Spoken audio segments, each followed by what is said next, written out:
y'all? Welcome to the Top Flight Podcast. You know what it is. You know what we're here to do. I'm your host, Hernan. I'm with my boy Bali, Bali ATX. What's up, man? How What's you up, doing, bro? baby? How I'm you excited. doing? I'm excited. I'm excited. Everybody's excited. Excited. Everybody. Everybody's talking. Yep. We dropped the graphic. Everybody was like, "Who is this player? Who is gonna be on the Top Flight Podcast?" I got phone calls. I got emails. Bro, there was comments on old pictures of mine saying, "Who's gonna be on the pod?" I was like, "Man, can y'all please back up? Can y'all please let me breathe? Por favor, madre mía." But I think it's time, Bali. I think it's time we let people know, and it's somebody very, very special to the fan base. Somebody very special to us. One of our favorite players for sure, right? Yep. No doubt about it. Ladies and gentlemen, I'm gonna make the announcement. It's time to find out the 2020 VSID Player of the Year. He was part of the ACC first team in 2020 and was named ACC Midfielder of the Year as well. Ladies and gentlemen, the number one draft pick of the 2021 Super Draft, Generation Adidas player, Dani Pereira. What's up, Dani? How you doing, bro? It's good, man. I'm good. Thank you guys for having me, and yeah, let's get to it. What's up, Dani? My G. Mind you. Hey, man, it's honestly such a pleasure to have you here, Dani, on the Top Flight podcast with us. As soon as we were ready to have a player, there was only one person really in mind that we wanted to have here first. So we had to hit up Dani. We had to hit him up and we had to get him on here. So we had to, this is for the culture, this is for the fans. And honestly, I don't know, I don't know how it kind of started, but you guys want to give like a little bit of a background on how you and Bali kind of like hit it off? I remember you and Hernan, you and I don't know. Brian. And Brian. Was Yeah. it Brian? Yeah. Yeah. Okay. I was at the Fairmont. It was like 2 weeks in. We got here, and you guys came, and that's when me and Johan signed the flag. And you told Yeah. me you were like, "Yo, can you send a video to Bali? He's very excited about you for joining." And I was like, "Yeah, okay. I don't know what it is, but I'll do it." And I send a shout out, and then after that, social media, Instagram, Twitter. Uh, then I gave him my jersey at Colorado, so I think that's when it kicked off at Colorado that we got a little bond going on. So Yeah. Bali? My G. Yeah. I mean, like I told you, like when I got the jersey at Colorado, it kind of just it blew up. All over Twitter. Instagram. And then I think the interview after the game, I think that was where like people were all over the place were hitting me up and telling me, man, that's cool. You got the jersey, Danny. Said, yeah, bro, and been my G ever since. That's where the famous Maiji was Yeah, born, right, Bali? yeah, exactly. People, I've told you, I even had people in Nashville hit me up, my G, just they just thought that it was just funny, it's catchy, and yeah. everyone's been using it, and man, I love it. Nice, man, nice. But Bali knows you more than I do, Danny, and more than a lot of the fans. So for the people that don't really know you, Danny, you mind telling us just like a bit of growing up and a little bit of your background story and some soccer memories that you have as a kid, because like myself and Bali, we were all kids once with that dream. You know what I'm saying? But you actually are that pro player today. So can you walk us through what it was like being Danny as like a kid, bro? Well, like a lot of people know, I was born in Venezuela. I've been playing since I was like 3. So, um, play like elementary school, and I play for Deportivo La Guaira, who is a big club, like one of the biggest clubs in Venezuela, like pro clubs. Um, and yeah, I was making my way up in the club, U13, U15, U17. I got a couple calls for the U15 national team. But then I had to move to the US in 2015. Like my parents decided to do it, and I had to leave a lot behind, like soccer, school, friends, blah blah blah. Um, it was tough. I was 15, so I didn't know what to expect. Um, but my parents told me to trust that it was for the better for the family, and yeah, I had to restart over, learn a new language, um, get new friends, whole different lifestyle, and yeah, I did high school here. Did high school soccer. The closest DA academy which they say is the best league, was DC United, which was like 4 hours, so there was no chance I could do that. Plus, it was a lot of money, so back then, like when we got here, we weren't really wealthy. We started from zero, so Yeah. and yeah, I just did high school, did club soccer, like for one of the clubs in Roanoke, and that's where I kind of got the looks from that. And then yeah, went to VT Virginia Tech. Had a great freshman year.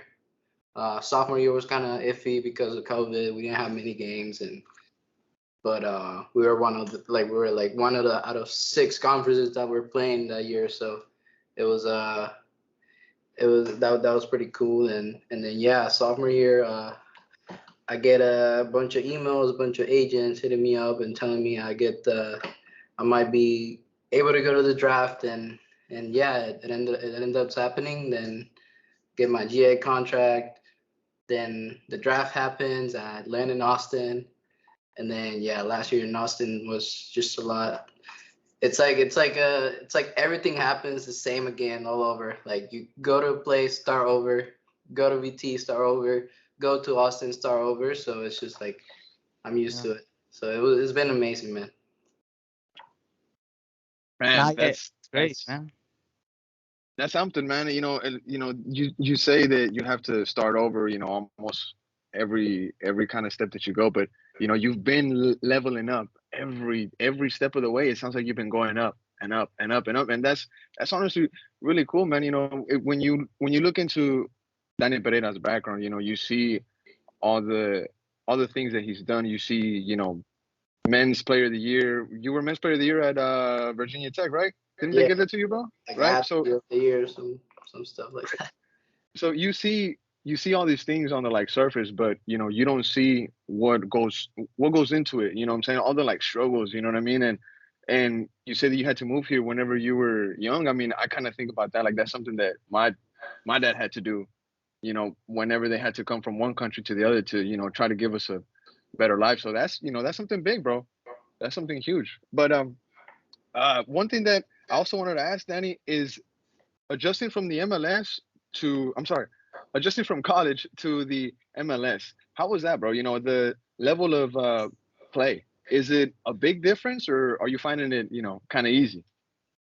Nah, it's different. It's not easy. A lot of people like on TV it looks so easy, but then you get on the field and then it's crazy, man. The speed, how tactical it is, how like structural it is. Like it's just a lot in it. Like you get your whole team is nice. In college, you only had like 6, 7 good players. Then the rest were like guys that were just playing because they got a scholarship or whatever.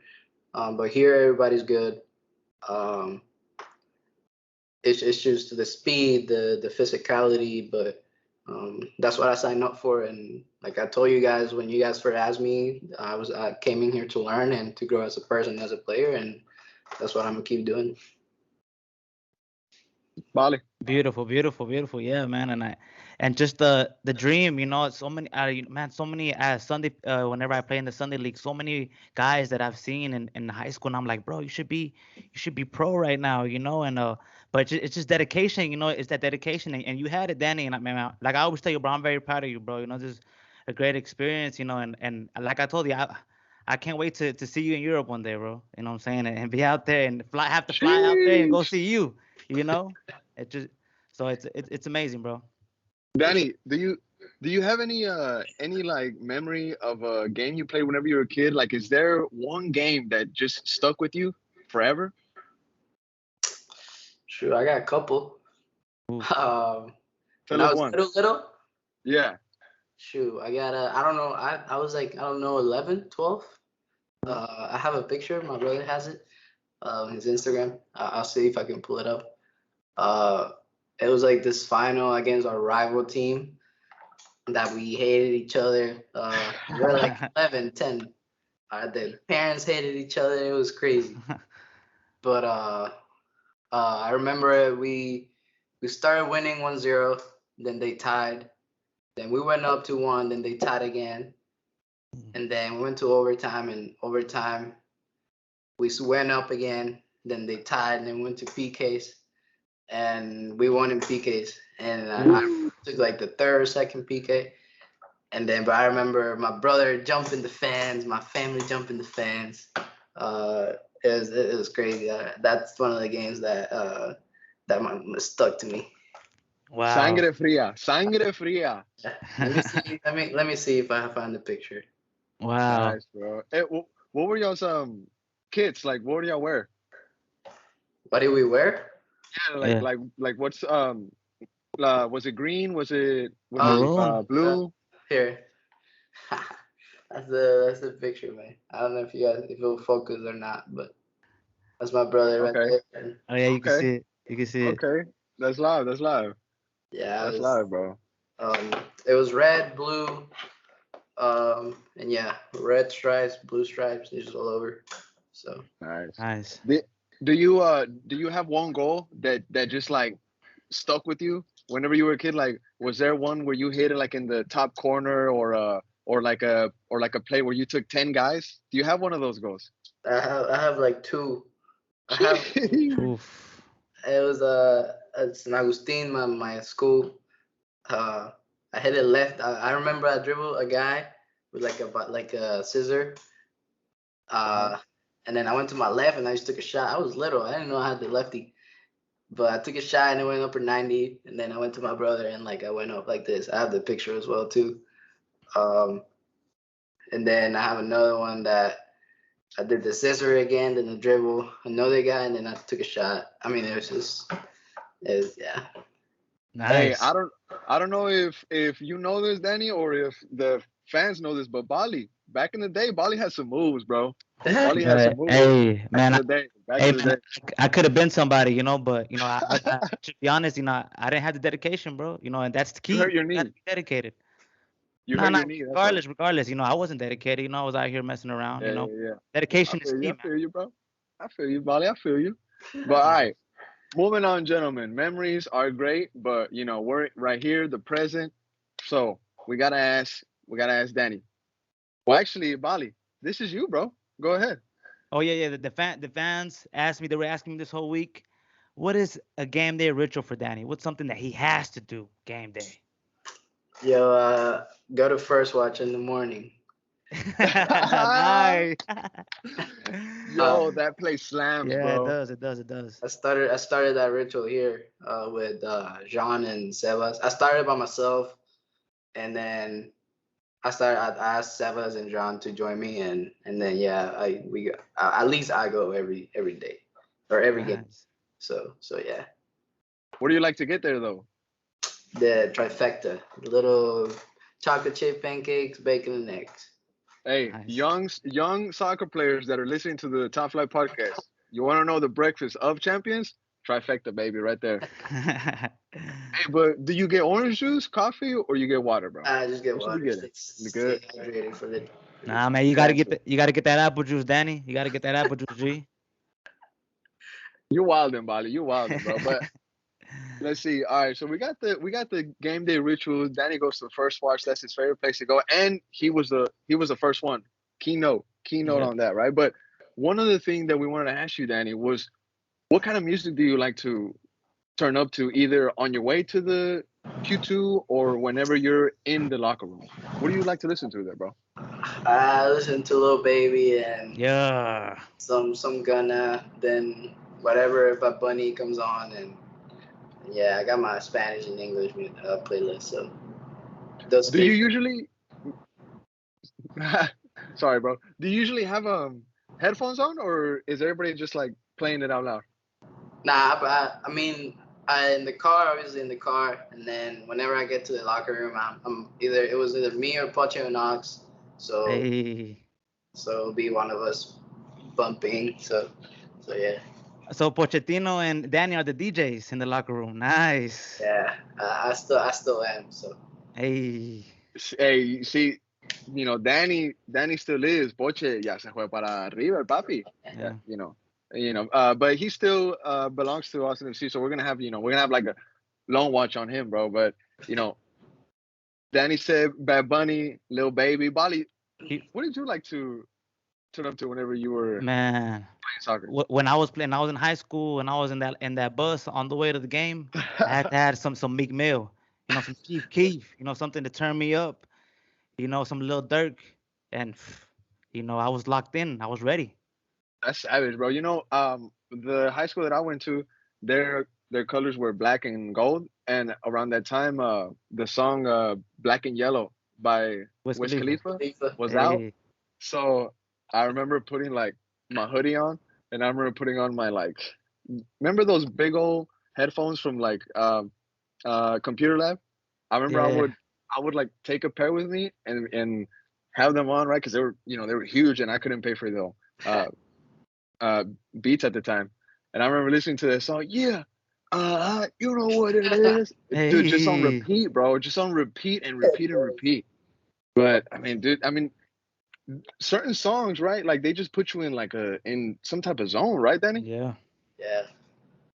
I mean, that's really how it is, bro. But moving on the Top Flight podcast with Dani Pereira, one thing also, bro, that we had in the show notes that I had to bring up, I had to ask because myself and Bali and everybody out there, whenever we were younger, there was footballers, soccer players that either you saw on TV or you heard about, because my dad used to tell me about some players, and I'll tell my kids about some players. But was there any like soccer player, bro, that you look up to whenever you were a kid coming up? Yeah. I started with Ronaldinho. I was little, but I barely watched him play. But every time I watch his highlights and stuff like that. But then as I kept getting older, I've been an Iniesta fan, so I actually got to watch him more. So them two have been my idols. What about you, Bali? When I was young, I could say Ronaldinho, Cristiano, Thierry Henry, those guys I looked up to. Thierry Henry, huh? Just because But he's I, from Arsenal. but I, Just because he's from Arsenal. but I didn't play like them. You know what I'm saying? You know what I'm saying? Yeah, I I was a feel you, bro. midfielder. Okay, okay. I was always, I was always that tall Mexican, taller than everybody else. So they just threw me to back four defense. So I would always look up to Ramos. For a bit, I was trying to play striker. So Borghetti, Hernan Crespo were guys that I used to be like, man, those guys are good. But Gerard was another one. Uh, Iniesta though, Danny, where were you at when he scored that winning goal against Netherlands in the what was it, the 2010 right World Cup? Yeah, I was Where were you at? one of my teammates, my friends from school. Me and him were so close. Our parents were also really close, so we decided to watch it together. And we had other two of my friends that all of our parents were close, so we were all together. I remember in the room. Uh, I remember that so clearly, man. It's crazy. My brother was there. Um, and yeah, I remember Iniesta shooting that thing in, and we all started going crazy, running around the house. It was, I mean, It was amazing, bro. Que golazo. yeah, That was nice. That was actually a really crazy final because I remember right before that, Netherlands should have got a red card because dude just like yeah, completely just kicked. What Oh was it? yeah, yeah, he did. Xavi Alonso. yeah. Xavi Alonso, right? He just completely just boom right in his chest, man. That was the wildest challenge in anywhere I had ever seen. But I guess because it was a World Cup final, the ref, he didn't have the guts to give him that Yeah. that red card. And there was no VAR too. We don't have VAR at that time. There was no VAR. We have VAR now, and sometimes they don't Yeah. even get it right. Come on, Nah, man. nah, nah, nah. Come on, man. You're right. You're right. Let's not actually talk about that, right? But let's see. Bali, is there something that you want to talk about from the game rituals or anything that we missed, Bali, before I change gears?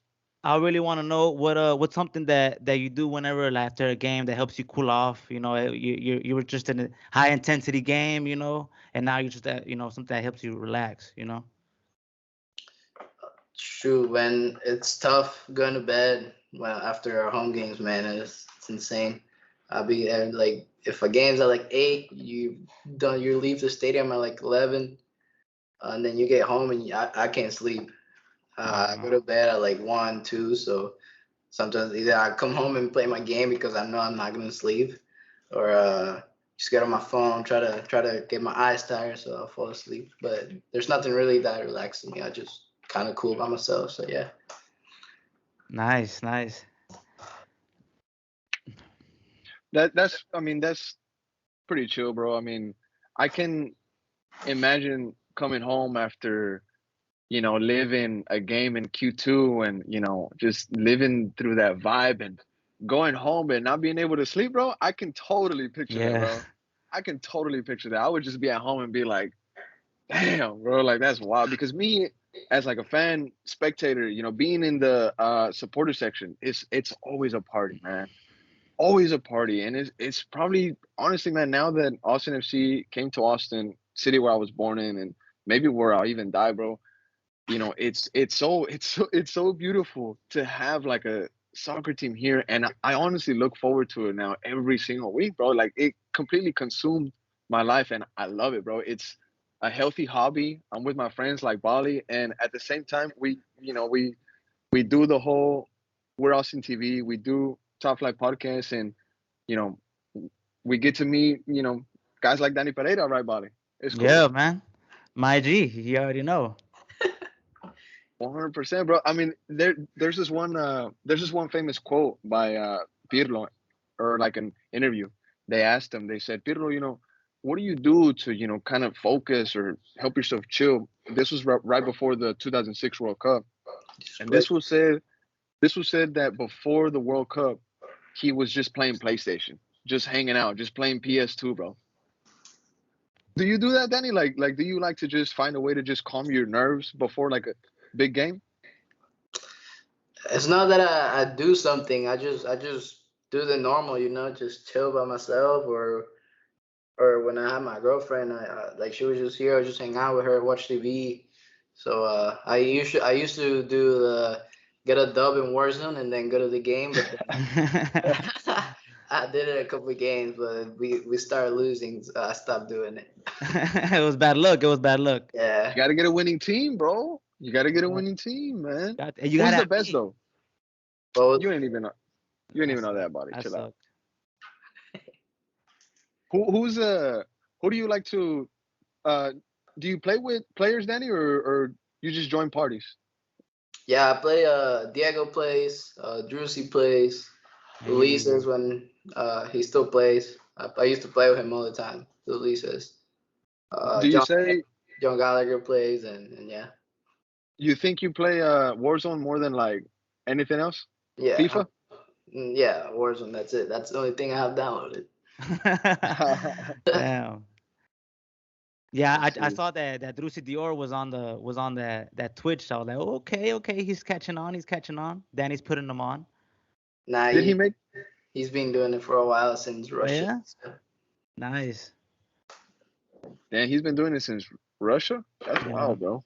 That's yeah, wild. It's actually crazy to think sometimes that we have a player like Drusy Dior that came from a place like Russia that was in Champions League or whatever, and now he's here yeah. with with us. Is there anybody, Danny, that in the like locker room that you kind of just like to really just like learn from? You know what I'm saying? Like, is there like somebody that's kind of like a leader? everybody. You can take a little something from everybody in many ways. I don't like Alex, Drusy. Obviously, they're big time players. You can learn a lot from Matt Beasler, who's just a vet. So you from everybody, literally everybody. You can take a little something from everybody. So I feel you, man. Nice. Um, Ali, is there something that you want to ask on that? Nah, you can kind of see, my boy Drusi Dior, Alex, the captain, just the leaders in the locker room. But I really want to know this, Danny. I want to know when we started at the Q2, it was kind of hard for the team to score. We had a lot of draws at home. How was that? You remember? Because it was special for me and from everybody. That 4-1 at the Q2. How was the atmosphere at the locker room after the game? Crazy. My G, Hector Jimenez, beautiful goal. My goal of the season. I don't care what anyone says. But how was that atmosphere at the locker room? How was that? That feeling. it was amazing, man. We weren't in a good streak. We weren't scoring as many goals as we liked. So we were frustrated. But then after that game, I think we started to believe that we could score, and I think that was the little bump that we needed. So it was amazing. We were all happy. Like we were undefeated for like 2 years or something. So it was amazing. Yeah. It was amazing in the stands too. Remember Hernan? Oh my God. Oh Yeah, my God. it was actually more wild than I would have thought because that was the third game, the at Q2. Because I remember we had played San Jose and then the 0-0, and then Columbus came through and then 0-0, and then Portland came through, and then boom, finally we got the first goal, and then it came another one, and another one, and we were just swinging and swinging and swinging, bro, and we were just not missing, dude. And sadly, Portland, they had to take that L, baby, but Yeah. man, what a game, bro. Actually, I think that one and the LA Galaxy one when we won 2-0 at home, those were my two highest moments of Oh yeah. last season, bro. Right, Yeah. Bali? Yeah. That the Mackenzie Gaines goal was amazing, bro. Que golazo el segundo. That was a golazo. Did you see the picture that he put today, Gaines, on his Instagram? Nah, what did you put? He just put a picture of him in the Charlotte uniform, and he said first game in blue, something like that. Yeah. Happy He for him, looks good. bro. I'm He happy looks for good him. in that. Sadly, sadly. But I mean, I guess kind of getting to some of the last questions that we want to ask you, Danny. We don't want to take too much of your time. You know what I'm saying? My boy Danny's busy. You know what I'm You saying? gotta rest up. Gotta rest up. Gotta rest up. Gotta rest up, baby. Gotta rest up. But let's see. Danny, we have to ask you. Bali and I were from Austin, Texas. Like I said, man, I don't see myself ever leaving this city. I love Austin. I love Austin. So I want to ask you, what are your overall thoughts on Austin, bro? Like, do you like to live here? Is it what you thought it was gonna be? Yeah, first is a lot different than Virginia. That's where I lived. So it's more close to what Venezuela was like. And that's why I love it. I think I could, if I ever retire, I think I could live here easily. Um, so yeah, I love it. Everything about it. The weather, not right now, but I love the weather.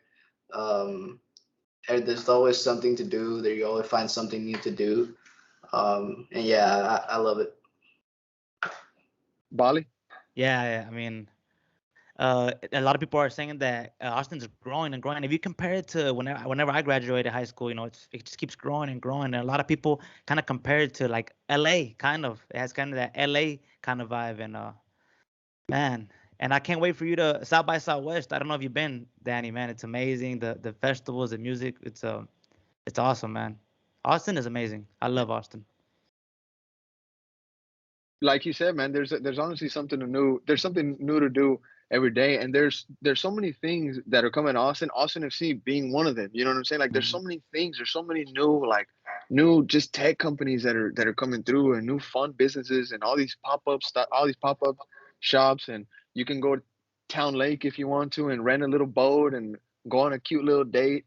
You know what I'm saying? Like there's so much to do, so much to do in Austin. So one of the things that we wanted to ask you, Danny, is what are your thoughts on Austin as a soccer city? Because Austin FC is new here. Soccer's been here forever. Bali and I've been playing since we were kids, but we've never had a pro team, and it's finally here. So what are your thoughts on Austin as a soccer city and its like potential to grow in the market of soccer? I see a lot. It's gonna be successful. Last year was amazing, man. Sold out almost every game, or I think every game actually. Yeah. Um, the fans are amazing. There's a lot of love in the city, and it was just first the year one, so I can't imagine year two. I know um, it's gonna we'll be better for sure. I know you guys are gonna be as excited as it was first year. So and you can see there's always something around related to Austin FC and like the community in Austin FC or Austin FC helping the community. So I think it's amazing. So yeah. Bali. Amazing, amazing. Yeah, man. I think it's Austin's gonna keep growing, man, and I'm very very excited. And Austin FC is just this season is huge for us, and I can't wait to watch y'all play. First game of the season, I'm gonna be there. You already know with the team, and man, I pray that we have a successful season and playoffs, hopefully. Yes, sir. Playoffs, definitely. That's the goal. And one day, no doubt in my mind, bro. One day we're gonna lift that freaking cup, bro. We're Oh, gonna lift the no MLS doubt, Cup. Watch, bro. No doubt. Everybody's sleeping. Everybody's sleep. Everybody's sleep. Just like everybody's sleeping on Dani. Everybody say, "Oh, third draft pick. Yeah. He went. Why did he go number one?" Hey, hey, Yeah. hey, hey, hey. Well, appreciate you, Dani, for being on the Top My Flight G. podcast, bro. Appreciate you, dog. This has been really fun, and hopefully in the near future, we can do this again, Dani. Thank you so much, bro. Yeah, thank you guys. It's been a long way for the top flight and for us Yeah. TV. So I was there since day one, thank God. So yeah, thank you guys for having me and looking forward for more. Bali. Much love, Dani. You already know, man. Keep working hard. I already know you're locked in. I already know you're ready, man. You be telling me that you're ready, and I trust you. I trust the team. And I can't wait for the season, man. Good luck to everybody. Tell my G Hector he managed to lock in. Tell him that I'm supporting him 100%, no doubt. To everybody in the team that I love him. And bro, man, keep it going, bro. And Man. Let's go. Hey, y'all. Thank you, Dani. This has been the Top Flight podcast. Thank you so much for tuning in. Dani Pereira. Let's get it. my G. My G.